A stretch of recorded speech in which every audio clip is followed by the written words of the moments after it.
Nasa puso ng Diyos ang ating mga interes. August 9.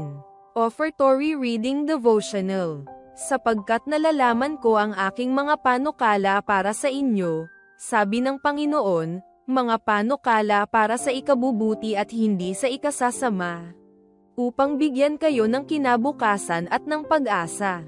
Jeremias Kapitulo 29 versikulo 11. Isinalaysay ni Pastor Sean Gala, stewardship ng conference ang kwento ng tugon ng isang pamilya sa kanyang pagtuturo sa pag-iikapo. Ang pamilya, puspos ng pananabik, ay gumawa ng pasya na magbigay ng ikapo at handog sa Panginoon mula sa kanilang mga baka. Dumating ang araw para sa pagbibilang ng mga hayop na pang-ikapo. Halos lahat sa komunidad ay dumating upang sumaksi kung paano ginagawa ang pag-iikapo ng hayop. Isang kapansin-pansing pangyayari ang naganap sa okasyong ito. Ilang araw bago pa maganap ang okasyong ito, ang mag-asawa ay bumili ng 2 Brahman bull or toro. Napakalalaki nila na anupat naging tourist attraction sa komunidad.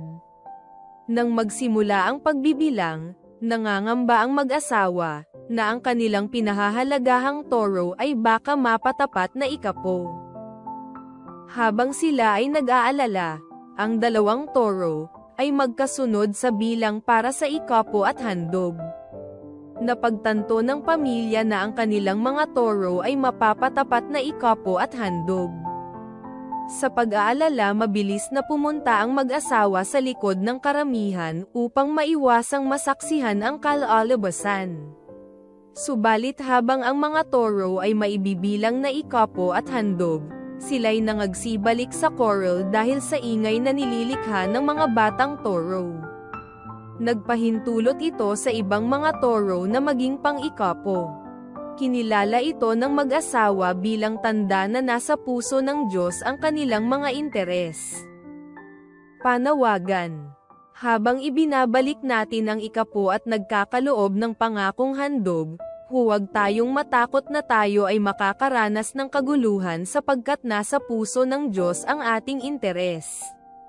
Sa pagbabalik natin ng ating mga ikapo at mga pangakong handog ay ilagay natin sa huli ang ating mga hangarin, at unahin ang Diyos.